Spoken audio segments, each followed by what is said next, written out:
Rupanya si Ernie juga nggak dapat kabar dari orang tuanya. Dan seminggu kemudian, tepatnya pada tanggal 14 Maret 2008, 911 ada dapat panggilan friend dari salah satu pekerja di rumahnya si Ernest. Dia mengatakan kalau menemukan Ernest dan Sherlyn sudah dalam keadaan meninggal, tapi dalam kondisi yang sangat mengenaskan. Halo friend, assalamualaikum warahmatullahi wabarakatuh. Ketemu lagi kita ya. Yang udah ngeklik video ini aku mau ngucapin makasih banyak.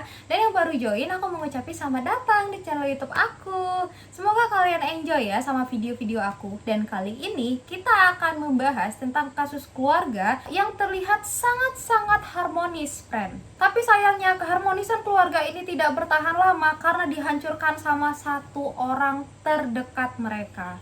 Jadi gimana ceritanya? Tanpa berlama-lama, skoy masuk kita cekidot. Pasangan ini bernama Ernest dan Sherlyn. Mereka menikah pada tahun 1976, friend. Dan mereka merupakan pasangan kaya yang tinggal di daerah kelas atas di Castlewood, California. Mereka memiliki seorang putra yang bernama Ernie dan juga seorang putri bernama Catherine. Keluarga ini dikenal dengan keluarga yang sangat harmonis, tipikal keluarga yang murah hati, penuh perhatian, dan juga suportif. Ernest dan Sherlyn juga membesarkan anak-anak mereka dalam ajaran agama yang taat, friend. Dan sebagai orang tua, mereka nggak pernah loh membanding-bandingkan anak-anaknya. Jadi mereka kayak ya udah nerima sifat anak-anaknya masing-masing gitu, karena kan setiap anak punya karakter dan sifat yang berbeda. Bagus nih orang tua kayak gini, bagus sekali. Mantap. Ernest adalah seorang investor real estate dan juga hobi bermain poker. Tapi Ernest ini bukan pemain poker ece-ece, bukan. Dia ini pemain poker yang handal, friend, jarang dia kalah. Rata-ratanya menang terus. Kalian kalau misalnya suka main poker tapi kalah terus, belajar sama Ernest ya. Dan dia juga mengajari Ernie, putranya tadi, untuk bermain poker biar ada penerusnya dia, friend. Sedangkan Sherlyn adalah dosen akuntansi yang sangat dihormati. Dia adalah wanita terpelajar yang suka melakukan aktivitas di luar ruangan, friend. Si Sherlyn ini juga suka hiking loh. Ernest dan Sherlyn ini suka kali melakukan kegiatan-kegiatan amal di gereja, friend. Keluarga ini juga akrab kali ya, dan mereka deket, friend, satu sama lain. Meskipun anak-anaknya ini udah pada menikah semua, tapi mereka masih sering kali menghabiskan waktu bersama. Bahkan mereka juga sering loh liburan bersama-sama di setiap musim panas. Ernie adalah sosok laki-laki yang berwajah tampan, friend, dan hanya peduli pada diri dia sendiri aja. Istrinya bernama Robin dan mereka juga sudah memiliki seorang putra yang diberi nama Ernie juga. Ini orang tuanya nggak pandai bikin nama macam mana sih? Bapak namanya Ernie, anak namanya Ernie. Bedakanlah dikit, pening kita. Untung peran anaknya sini nggak banyak, jadi cuma sekali ini aja gue sebut ya, friend.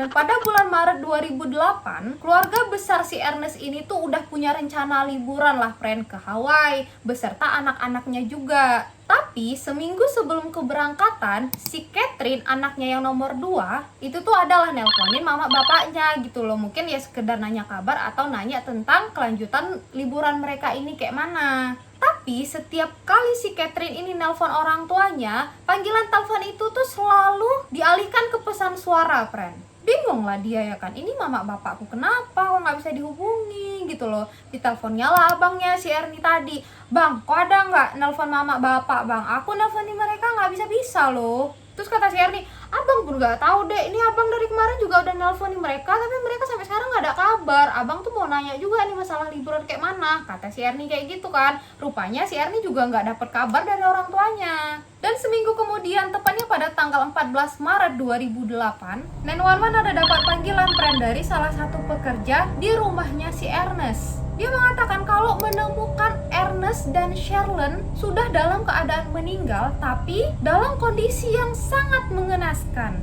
Polisi yang dengar itu pun langsung datang kan ke TKP, friend, dan menemukan keduanya dalam genangan darah. Dan tubuh mereka juga dipenuhi luka akibat pukulan. Ada juga luka tusuk, serta kepala mereka itu pisah dari badan. Ya Allah.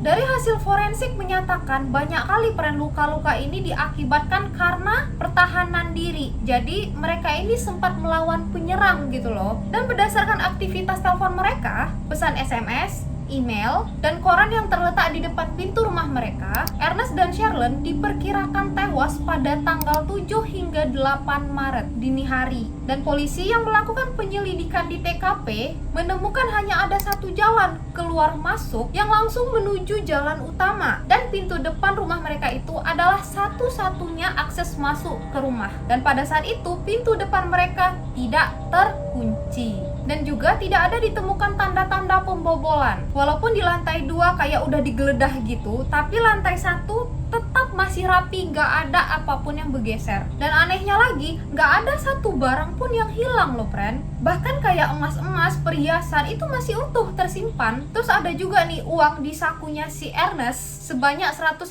jutaan lah ya. Hasil menang main poker itu masih utuh di kantongnya si Ernest. Nah, berdasarkan kondisi di TKP ini, polisi menduga kalau korban ini mengenal si pelaku dengan baik karena dibiarin masuk gitu aja kan. Dan di sini polisi berasumsi kalau pelaku itu mau ngambil yang lebih spesifik, friend. Tapi membuat TKP seolah-olah kayak ada perampokan gitu. Dan di sekitaran tubuhnya si Ernest sama Sherlyn tadi ditemukan ada jejak kaki, bukan jejak kaki, maksudku jejak sepatu yang ada darahnya gitu. Berarti sepatu ini udah keinjek darah, terus dia jalan-jalan gitu loh di sekitaran tubuhnya Ernest sama si Sherlyn. Tapi jejak kaki itu nggak menuju keluar rumah, jadi kayak ada berada di sekitaran situ aja. Emang sengaja kayaknya biar polisi bingung gitu. Dan nomor sepatu ini adalah 12, friend. Nah, kalau udah kejadian kayak gini kan biasanya yang dihubungi pertama kali itu kerabat dekat ya kan, friend. Ditelepon polisi lah nih si Ernie sama si Catherine. Nah, si Catherine setelah menikah dia pindah, nggak tinggal di rumah itu lagi. Dan pada saat itu Catherine juga bisa memastikan kalau dia memang lagi ada di rumah pada saat kejadian. Terus ditanya lah nih ke si Ernie kan, "Kau pada saat itu kemana, Ernie?" Terus kata si Ernie, "Aku waktu itu ada di Las Vegas, Pak, untuk bermain poker. Dan aku pergi dari kota itu pada jam 12.30. Dan aku nyampe rumah itu sekitar jam 5 sore lah. Habis itu karena kecapean, ya udah aku ketiduran. Terus aku tuh bangun besoknya, Pak, sekitar jam 5.30 pagi gitulah. Terus aku siap-siap, Pak, karena jam 7 itu aku udah janji mau ke tempat kakekku main kartu di sana." Itulah jawaban si Ernie, friend, sama polisi.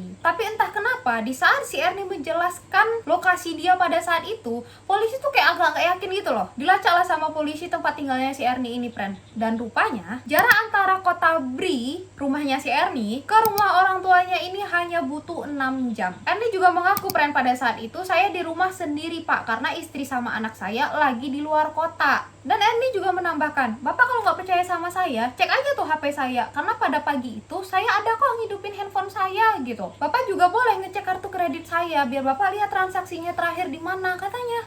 Kok kayaknya dia ini udah tahu mau bilang apa ke polisi untuk mengamankan lokasinya dia. Dan karena inilah, friend, polisi mulai menaruh perhatian khusus terhadap si Ernie. Dan pada saat itu polisi juga langsung menyelidiki latar belakangnya Ernie ini. Dan selama penyelidikan ini, polisi menemukan fakta tentang perselingkuhannya si Ernie dengan perempuan lain, dengan seorang wanita yang bernama Adrian, yang terjadi sejak April 2006, friend. Jadi waktu itu si Ernie rupanya lagi pergi ke Las Vegas untuk menghadiri konferensi bisnis. Dan di malam harinya dia main poker. Dan pada saat itu dia main poker satu meja sama si Adrian ini. Dia tersepona melihat cara si Ernie ini bermain poker.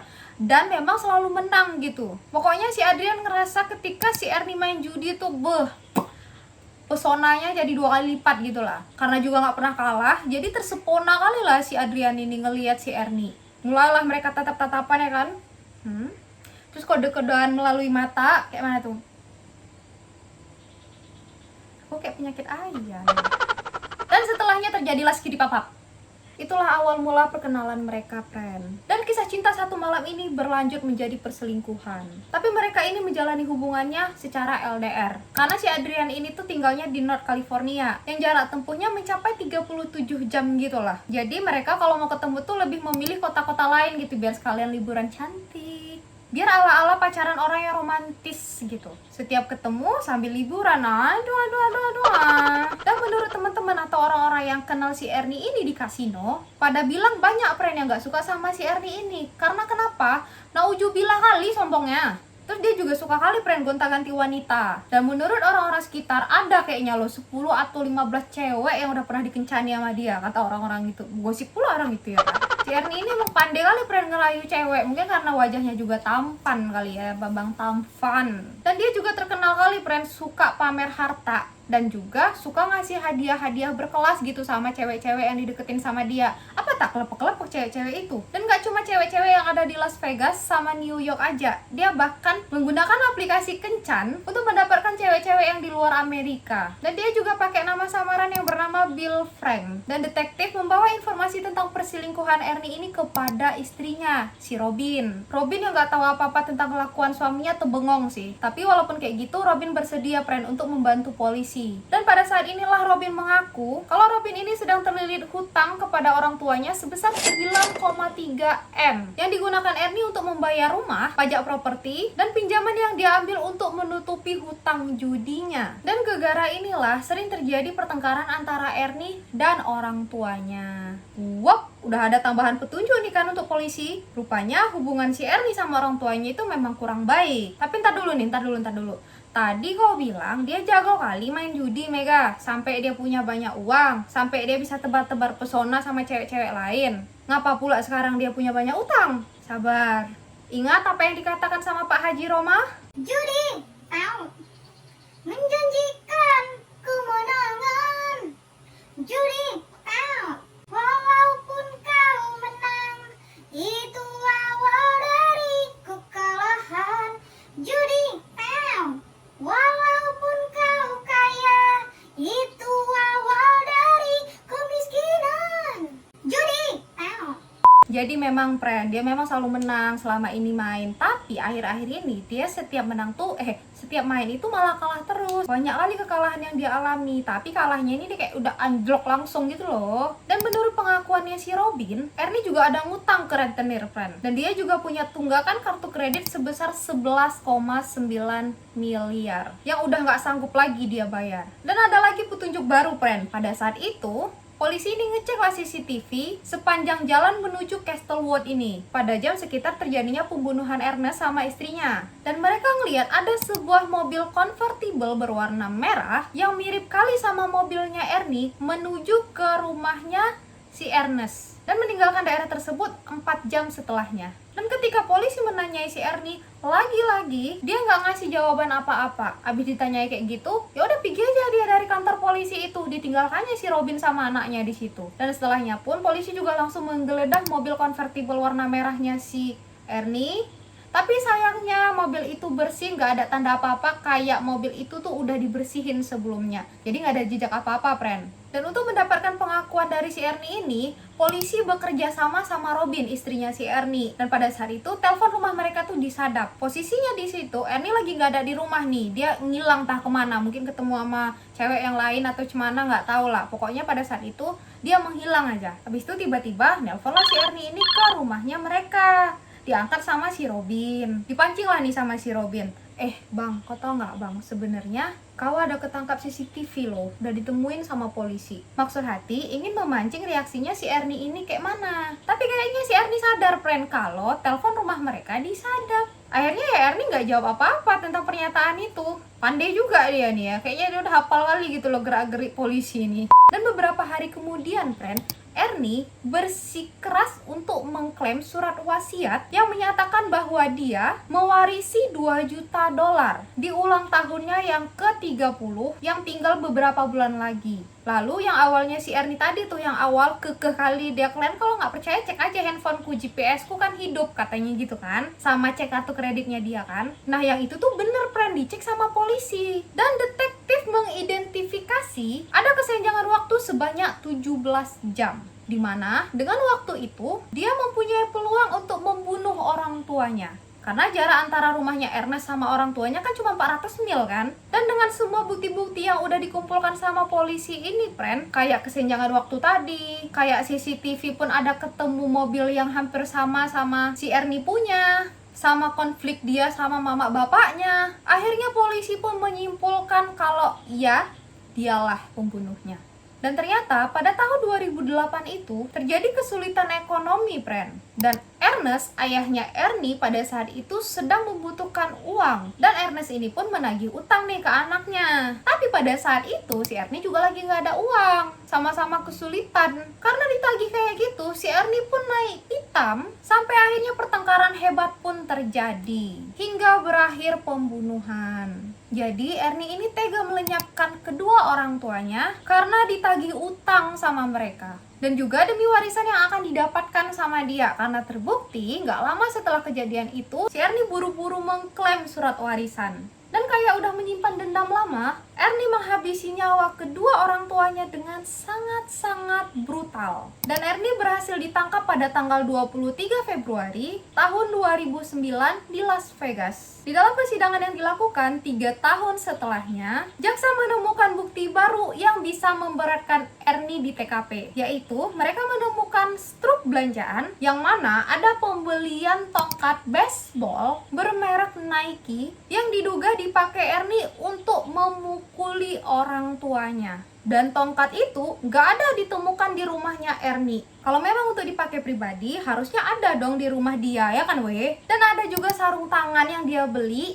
dengan merek yang sama tentunya, Nike. Dan ada lagi pembelian yang lain. Ernie membeli sepatu merek Nike juga yang berukuran 12. Ingat kan kalian, jejak sepatu yang ada di TKP tadi adalah size 12. Ernie sengaja membeli sepatu yang berbeda dari ukurannya. Jadi ukuran kaki si Ernie ini rupanya 10, sementara yang dia beli 12. Sengaja, karena kalau pakai ukuran kaki dia, nanti bakalan ketahuan. Dan barang-barang itu dibeli di salah satu outlet yang bernama Prim Nevada, yang berada di perbatasan California, Nevada, yang seringkali dilewati sama Ernie ini ketika dia mau pergi ke Las Vegas. Dan dia membelinya itu pada tanggal 7 Maret dan dibayar secara cash alias tunai, agar kartu kreditnya nggak bisa dilacak, friend. Makanya itulah kenapa dia pede kali. Kalau mau ngecek handphone ya silahkan aja gitu. Kalau kalian mau ngecek kartu kredit aku ya silahkan aja gitu. Karena memang nggak ada transaksi di mana-mana. Tapi sayangnya dia kurang pandai mainnya pemirsa ya. Karena akhirnya ketahuan juga. Dan 3 bulan kemudian akhirnya Ernie pun divonis hukuman penjara 2 kali seumur hidup tanpa bisa bebas bersyarat. Dah segitu aja cerita kita, friend. Kayak mana? Coba cerita kita dulu ya. Nggak ada nyawa orang tua yang bisa digantikan dengan uang berapapun jumlahnya. Kayak, aduh, perkara uang, rela dia bunuh orang tuanya. Padahal kalau kita lihat lagi ya dari latar belakang keluarganya mereka, harmonis sekali nggak sih? Kurang harmonis apa? Anak-anaknya udah gede pun tapi mereka tuh kayak masih bisa menghabiskan waktu bersama-sama. Bahkan selalu ada jadwal liburan mereka di setiap musim panas. Ibu bapaknya juga dari keluarga yang sukses, ayahnya sukses, mamanya juga terpandang, wanita terpelajar. Tapi kayak mana menurut kalian tentang kasus ini, friend? Kita sharing di kolom komentar ya. Dan lagi-lagi aku doain semoga kita selalu didekatkan dengan orang-orang yang baik. Dan tentunya kita juga harus baik dulu. Kalau gitu aku pamit undur diri dan sampai jumpa di video selanjutnya. Bye-bye. Assalamualaikum warahmatullahi wabarakatuh.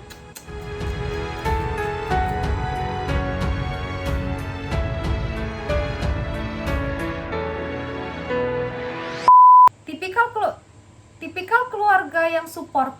Dan dia juga mengajarkan, ya kok baterai lemah?